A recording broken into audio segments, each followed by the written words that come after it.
ꯑꯩ ꯄꯤꯖꯥꯁꯦ ꯌꯦꯡꯉꯣ ꯐꯖꯔꯕ ꯌꯦꯡꯉꯣ ꯄꯤꯖꯥ ꯍꯧꯖꯤꯛ ꯍꯧꯔꯁꯤ ꯑꯃꯨꯛ ꯉꯁꯤ ꯄꯤꯖꯥ ꯁꯥꯔꯒꯦ ꯄꯤꯖꯥꯁꯦ ꯁꯦꯝꯃꯒꯦꯕ ꯉꯁꯤꯁꯦ ꯁꯤꯒ ꯇꯤꯜꯍꯧ ꯂꯩꯔꯦ ꯁꯤꯅ ꯇꯤꯜꯍꯧ ꯂꯩꯔꯦꯀꯣ ꯁꯤꯒꯅ ꯒꯥꯖꯔ ꯂꯩꯔꯦ ꯁꯤꯅ ꯄꯅꯤꯔ ꯁꯤꯅ ꯁꯤꯝꯂꯥ ꯃꯤꯔꯆ टमाटर ngasi vegetable pizza ne aina sadoi se uji saminarasi jengminarasi pizza se pizza gi moida siga leire sangom mafambana toto mi se sangom mafamba siga leire uji baking powder chamos ama hapage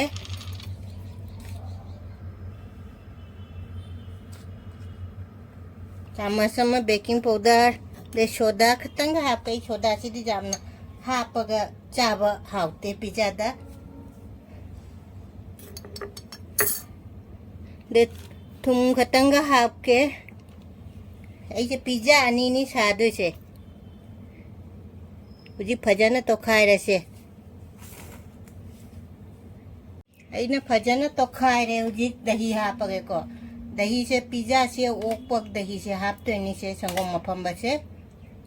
usi muk to khaira si mai to na phajana to khaira se aigi se tot po loire pizza gi kaino se uji pizza sema si ai se pizza gi kaino laitamina se aina pizza se sika sumai to si mai to na sa manana roko hele se pizza gi se amuk sigai se pizza sadoi me se aina khara ghi to le ko du sumai sumai na aina se paktho halle tan mai na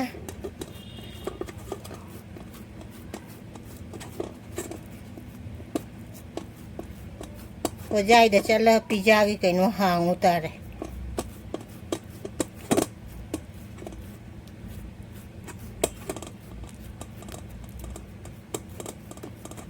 sumai na chama na loi paktha kaino to halle ko tan do mai adu si spoke sina sumai sumai thin gani kai du na tadi kam khalap kane aba kam khala di pizza oiro du di bon je du mai na oire ne ba jaga apna mukta sumai na chak sumai thin bi ba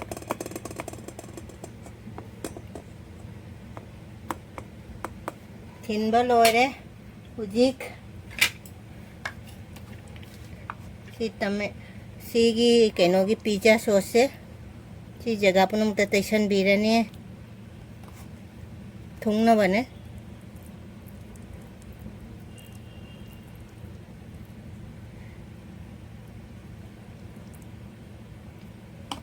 siga muk cheese se khara happy rage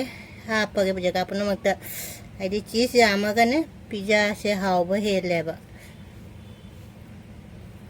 macet chichu salai chichu macet hapage jaga apna mukta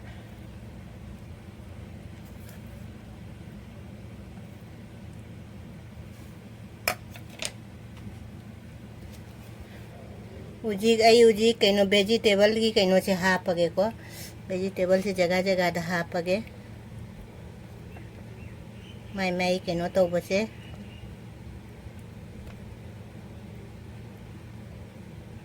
sina gajar ni na hapi sina ko uji टमाटर hapage khamen chambi hapage जी फजदी फजरे much कहना से vegetable pizza नहीं आएगी से jar बजे हूँ दुगई मुआई शिमला मिर्च मुहा पगे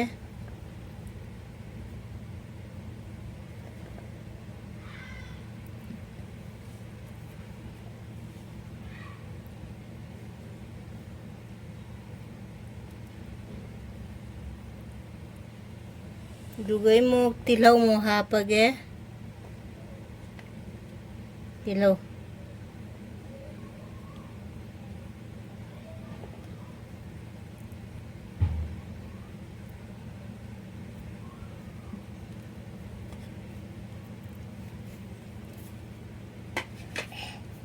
aji mathak tamuk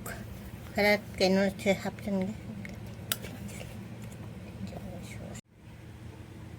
ꯑꯩꯁꯦ ꯁꯤ ꯑꯃꯨꯛ ꯍꯥꯞꯄꯒꯦꯀꯣ ꯄꯤꯖꯥꯒꯤ ꯃꯃꯤꯡꯗꯣ ꯀꯩꯅꯣꯝ ꯍꯥꯏꯕꯅꯤꯅꯦ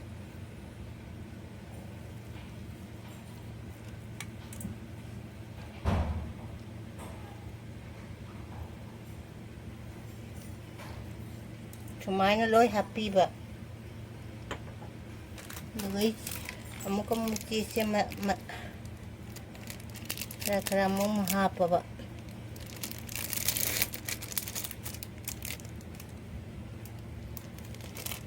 ꯂꯣꯏ ꯍꯥꯞꯄ ꯂꯣꯏꯔꯦ ꯍꯧꯖꯤꯛ ꯐꯖꯔꯕ ꯌꯦꯡꯉꯣ ꯑꯩ ꯄꯤꯖꯥꯁꯦ ꯌꯦꯡꯉꯣ ꯐꯖꯔꯕ ꯌꯦꯡꯉꯣ ꯄꯤꯖꯥ ꯍꯧꯖꯤꯛ ꯍꯧꯔꯁꯤ ꯑꯃꯨꯛ ꯂꯥꯁꯇ ꯑꯩꯅ ꯑꯂꯣꯏꯕꯗ ꯍꯥꯞꯄꯗꯣ ꯁꯤꯅꯤꯁꯦ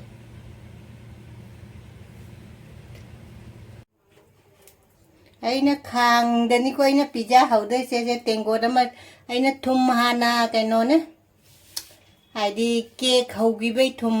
ꯀꯩꯅꯣ ꯂꯩꯕꯗꯨ ꯍꯥꯞꯄꯒ ꯇꯦꯡꯀꯣꯠꯁꯤꯃ ꯊꯝꯃꯦ ꯑꯗꯨꯒ ꯁꯤ ꯄꯤꯖꯥꯁꯦ ꯁꯤꯗ ꯊꯝꯃꯒꯦ ꯁꯤ ꯄꯤꯖꯥ ꯊꯝꯃ ꯃꯈꯨꯝ ꯈꯨꯝꯖꯤꯜꯂꯁꯤ ꯑꯗꯨꯒ ꯄꯨꯡ ꯑꯃ ꯃꯇꯨꯡꯗ ꯄꯤꯖꯥ ꯍꯧꯕ ꯂꯣꯏꯔꯅꯤ ꯄꯤꯖꯥ ꯄꯨꯡ ꯑꯃ ꯃꯇꯨꯡꯗ ꯑꯃꯨꯛ ꯌꯦꯡꯉꯁꯤ ꯃꯤꯅꯤꯠ 20-30 ꯄꯨꯡꯈꯥꯏ ꯃꯇꯨꯡꯗ ꯑꯩꯒꯤ ꯄꯤꯖꯥꯁꯦ ꯂꯣꯏꯔꯦ ꯐꯖꯗ꯭ꯔꯥ ꯌꯦꯡꯉꯨ ꯄꯤꯖꯥꯁꯦ ꯍꯥꯎꯒꯗ ꯃꯥꯟꯗ꯭ꯔꯥ ꯃꯌꯥꯝꯗꯁꯨ ꯄꯤꯖꯔꯛꯇꯣꯏꯃꯤ ꯄꯤꯖꯥꯁꯦ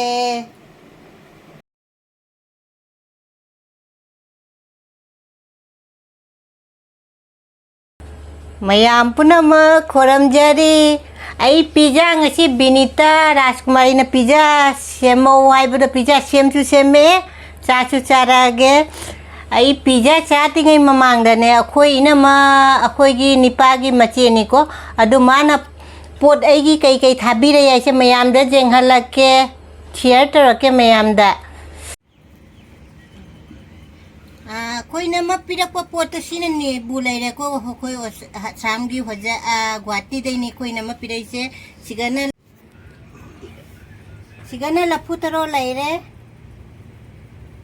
ꯑꯗꯨ ꯁꯤꯅ ꯊꯩꯕꯣꯡ ꯃꯔꯨ sina usoy sa jangalake makok tay na matuan ba sina sobri ni se sobri sina morok masingga sina achar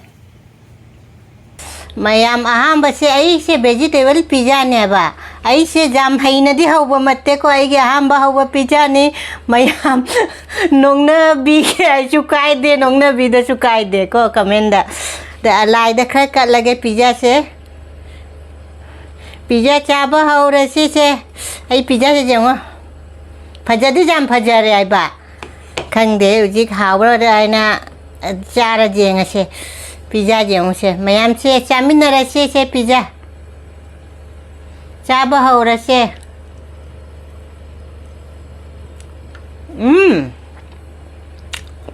हावे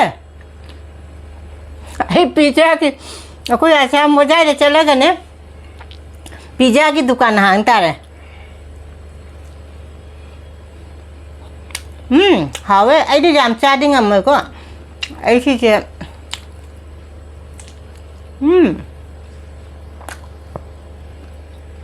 हावे है मेरी चुका था से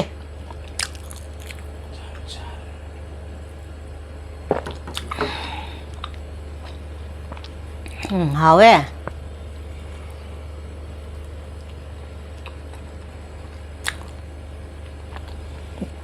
हम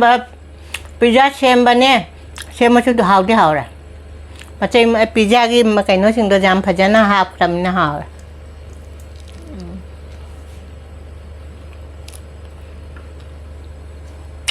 ऐसे आईडी पिज्जा ngtang puthorok ai आईडी फजदरबा दे पिज्जा साबा mayam uning ba ina hamba saba se aduna pizza puthoi saba ngamara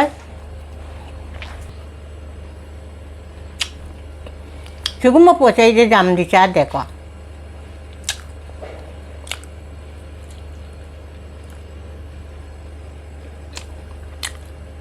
video nam ga na pizza दी छाल हो रहा बने बा ꯁꯦꯝꯕ ꯂꯣꯏꯔꯕꯅꯦ ꯑꯗꯣ ꯚꯤꯗꯤꯑꯣꯁꯦ ꯆꯥꯕꯩꯁꯦ ꯈꯛꯇꯪ ꯅꯝꯒꯦ ꯇꯧꯕꯁꯤꯒ ꯂꯥꯏꯠꯁꯦ ꯑꯅꯤꯔꯛ ꯆꯠꯊꯣꯛꯈꯤꯕ ꯑꯁꯤꯗꯤ ꯁꯤꯝꯄꯜ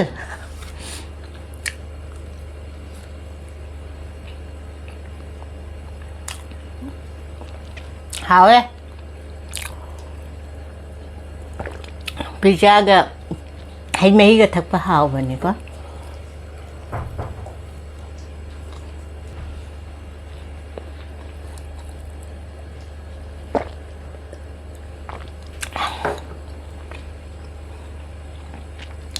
ꯑꯀꯣꯝꯕ ꯑꯂꯣꯏꯕꯩꯁꯦ ꯄꯤꯖꯥꯁꯦ ꯁꯤꯡꯕ ꯆꯥꯔ ꯍꯩ ꯃꯍꯤꯁꯦ ꯊꯛꯑꯒ ꯂꯣꯏꯁꯤꯜꯂꯁꯦ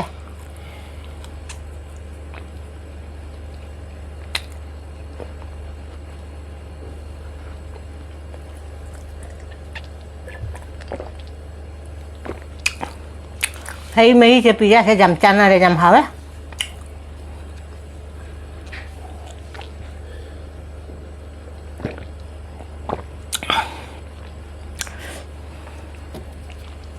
ꯑꯁꯤꯗꯤ ꯄꯤꯖꯥ ꯆꯥꯔꯛꯑꯕꯅꯤꯀꯣ ꯄꯤꯖꯥꯁꯦ ꯍꯩꯅꯗꯤ ꯍꯧꯕ ꯅꯠꯇꯦꯀꯣ ꯑꯩꯗꯤ ꯑꯍꯥꯟꯕ ꯍꯧꯕꯅꯦ ꯄꯤꯖꯥꯁꯦ ꯑꯗꯨꯁꯨ ꯌꯥꯝ ꯍꯥꯎꯔꯦ ꯍꯥꯎꯗꯤ ꯍꯥꯎꯔꯦ ꯑꯗꯨ ꯌꯦꯡꯕ ꯌꯥꯎꯔꯁꯨ ꯑꯩꯒꯤ ꯚꯤꯗꯤꯑꯣꯁꯦ ꯌꯦꯡꯕ ꯅꯨꯡꯉꯥꯏꯔꯗꯤ ꯁꯕꯁꯀ꯭ꯔꯥꯏꯕ ꯂꯥꯏꯛ ꯁꯤꯌꯔ ꯇꯧꯁꯟꯕꯤꯔꯝ ꯕꯦꯜ ꯑꯥꯏꯀꯟꯗ ꯅꯝꯕꯤꯔꯝꯃꯣ ꯃꯊꯪ ꯅꯨꯡꯉꯥꯏꯕ ꯚꯤꯗꯤꯑꯣ ꯑꯃ ꯄꯨꯔ ꯉꯁꯤꯗꯤ ꯁꯦ ꯊꯝꯃꯦ ꯕꯥꯏ